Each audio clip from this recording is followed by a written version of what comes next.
देखो क्या है, हिंदी स्टार्ट करें है ना। तो पढ़ने से पहले ये जान लेना ज़रूरी है क्या क्या पढ़ना है, यानी सिलेबस जानना ज़रूरी है। क्या पढ़ना है, क्या छोड़ना है, क्या पढ़ेंगे तो हमारा मार्क्स आएगा। ऐसा नहीं कि सब कुछ जो है एक साथ पढ़ते चले, पता नहीं है कि क्या पढ़ना है और नहीं पढ़ना है। तो क्या ध्यान दीजिए, क्या लिखे हैं, Bihar board class 11 Hindi syllabus. और ये किसके लिए होगा, तो 2026-27 के लिए, 2026-27 के लिए हिंदी का सिलेबस है। तो सबसे पहले ध्यान दीजिए, 100 मार्क्स का क्वेश्चन पूछा जाता है, 100 नंबर का क्वेश्चन पूछा जाता है। और ये दो भागों में बटा होता है, ये दो भागों में बटा होता है। एक होता है खंड अ, क्या होता है, खंड अ, और दूसरा होता है खंड ब। खंड अ और खंड ब। खंड अ जो होता है वो ऑब्जेक्टिव होता है। क्या होता है, ऑब्जेक्टिव। और ऑब्जेक्टिव कितना पूछा जाता है, 50%। कितना, 50%, यानी 100 का 50% क्या होगा, 50, यानी 50 मार्क्स का ऑब्जेक्टिव पूछा जाता है। और खंड ब जो कि होता है सब्जेक्टिव। क्या होता है, सब्जेक्टिव। और ये भी क्या होता है, 50%, यानी 50 क्या हो गया, 100, यानी 50 नंबर का जो है ऑब्जेक्टिव और 50 नंबर का सब्जेक्टिव पूछा जाता है। और ये जो ऑब्जेक्टिव पूछा जाता है दो भागों से पूछा जाता है। एक तो आपका बुक है, जो किताब है, पाठ्य पुस्तक है, उससे पूछा जाता है। और दूसरा है व्याकरण। क्या है, व्याकरण, इससे पूछा जाता है। यानी अभी जो पूछा जा रहा है 100 क्वेश्चन पूछा जाएगा, 100 क्वेश्चन पूछा जाएगा। बनाना कितना है, 50 मार्क्स का होता है। और ये जो 100 क्वेश्चन होगा किससे होगा, तो बुक और व्याकरण दोनों मिला करके। और ये बचा क्या, 50 नंबर सब्जेक्टिव का, 50 नंबर यानी 50% जो है सब्जेक्टिव। तो ये भी जो है आपका बुक से रहेगा, यानी किताब से, और व्याकरण से भी रहेगा, दोनों से मिलाकर रहता है ना। तो अब हमें ये देख लेना है कि बुक यानी किताब में क्या पढ़ना है और उसके बाद व्याकरण में क्या पढ़ना है। तो ध्यान दीजिए, ऑब्जेक्टिव बनाने के लिए और सब्जेक्टिव बनाने के लिए, दोनों के लिए हमें बुक पढ़ना होगा और व्याकरण भी पढ़ना होगा। तो हमारा जो बुक है, पाठ्य पुस्तक है, वो दो भागों में बटा हुआ है। कितना है, दो, एक गद्य खंड और दूसरा पद्य खंड। एक गद्य खंड कहने का मतलब जिसमें कहानी होगा, निबंध होगा, लेख होगा, यात्रा वृत्तांत होगा, तो इन सब रहता है। और जो काव्य खंड होगा उसमें कविता की बात है ना, कविता वाला पाठ जो है वो पढ़ना है।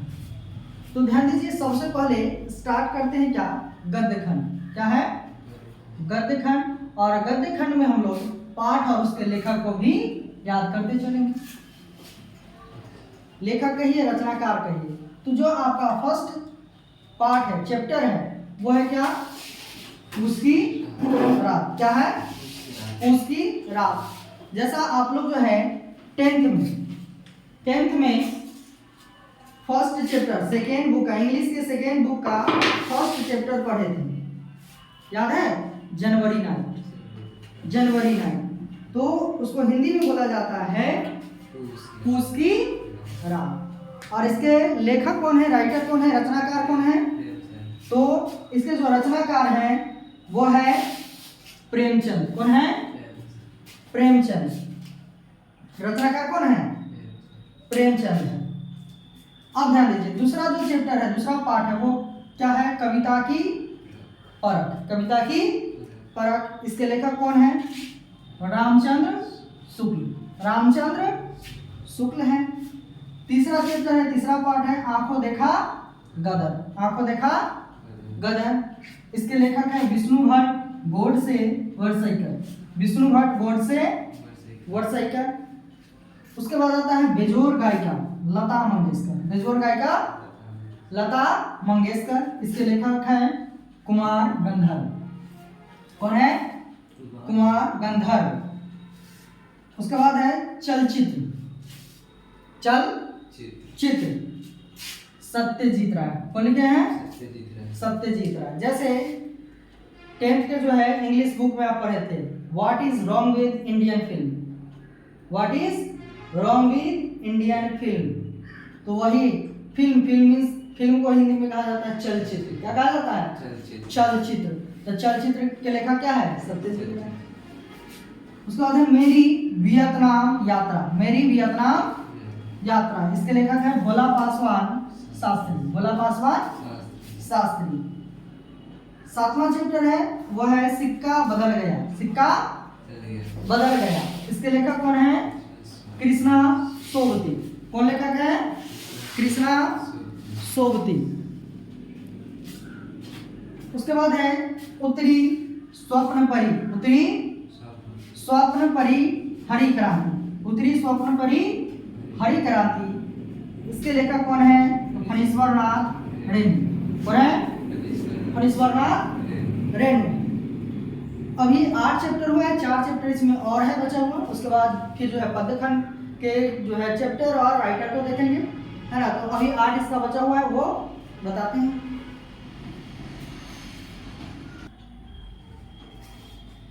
देखिए 9वां जो पार्ट है, 9वां चैप्टर है, वो क्या है? एक दीक्षांत भाषण, एक दीक्षांत भाषण, इसके लेखक कौन है? हरिशंकर परसाई, हरिशंकर परसाई। उसके बाद है 10वां है सूर्य। कौन सा चैप्टर है? सूर्य, इसके लेखक है ओदोलेन स्मेकल, ओदोलेन स्मेकल। इसके बाद आता है भोगे हुए दिन, भोगे हुए दिन, इसके लेखक है मेहरुन्नी शाह परवेज, मेहरुन्नी शाह परवेज। भोगे हुए दिन के लेखक कौन है?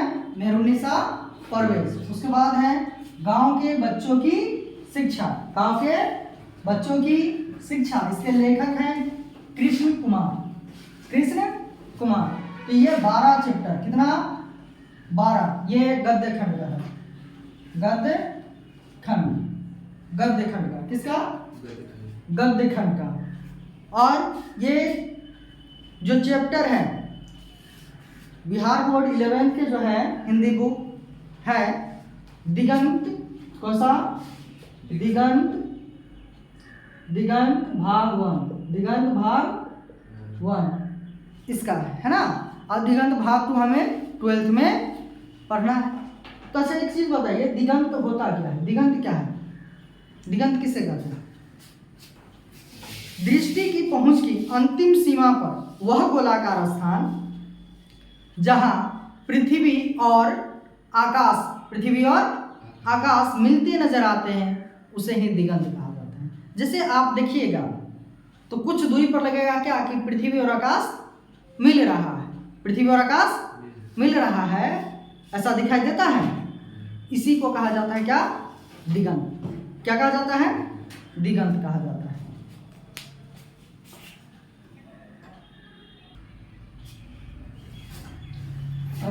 क्या है? पद्यखंड, पद्यखंड या इसी को बोला जाता है काव्य खंड, पद्यखंड या काव्य खंड। इसमें पाठ और लेखक कौन है? तो पहला जो है पद है, क्या है? पद है, जिसके लेखक कौन है? विद्यापति। कवि कौन है?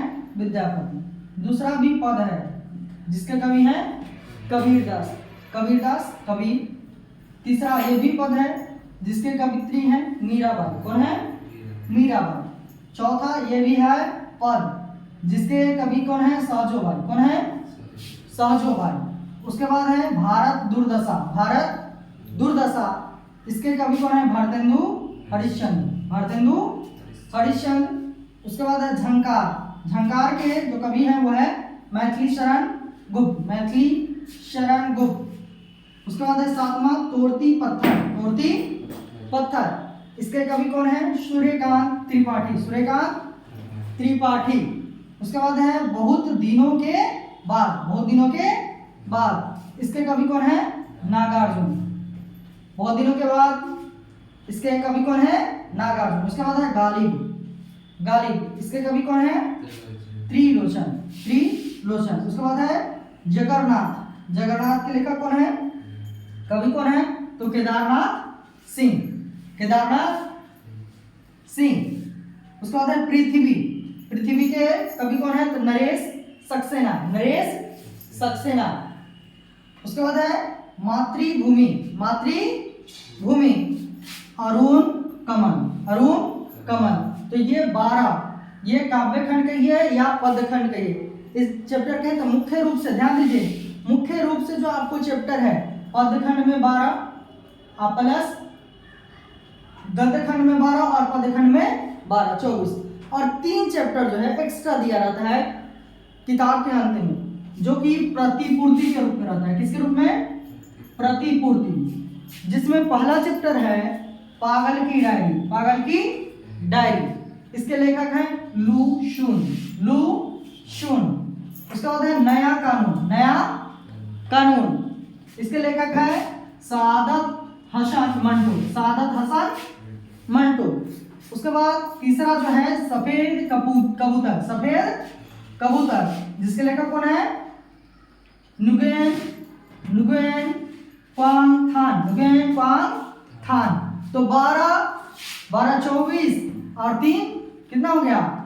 27 किताब का पढ़ना है। 27 चैप्टर किताब का पढ़ना है। अब देख लेंगे कि व्याकरण में हमें क्या क्या पढ़ना है। व्याकरण में क्या क्या पढ़ना है।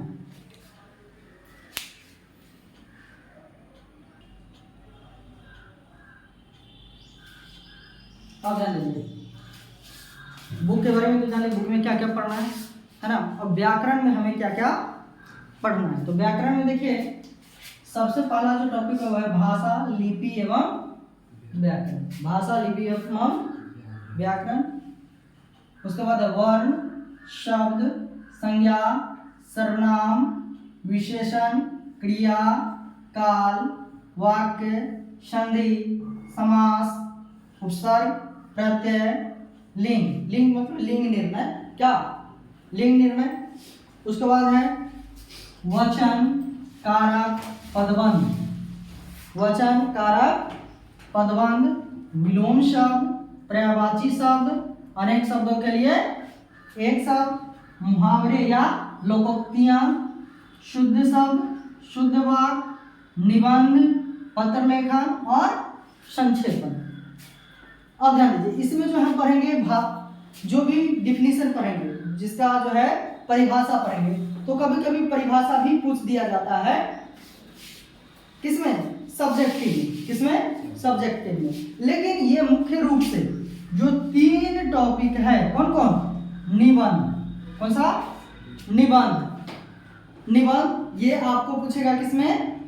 सब्जेक्टिव में, जो कि 8 नंबर का होगा। कितने नंबर का? 8 नंबर का। उसके बाद पत्र लेखन ये रहता है 5 नंबर। पत्र फॉर्मल या इनफॉर्मल है ना, औपचारिक या अनौपचारिक पत्र हो सकता है। संक्षेपण जो कि संक्षेप करना होता है, ये रहता है 4 नंबर का।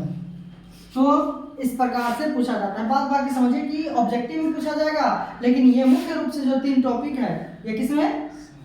सब्जेक्टिव में पूछा जाता है। तो ये सिलेबस है, सिलेबस के अकॉर्डिंग पढ़िएगा। जानकारी होना चाहिए कि क्या क्या हमें पढ़ना है, तब तो आपको पढ़ने में मन लगेगा, आप अच्छे से तैयारी कर पाइएगा।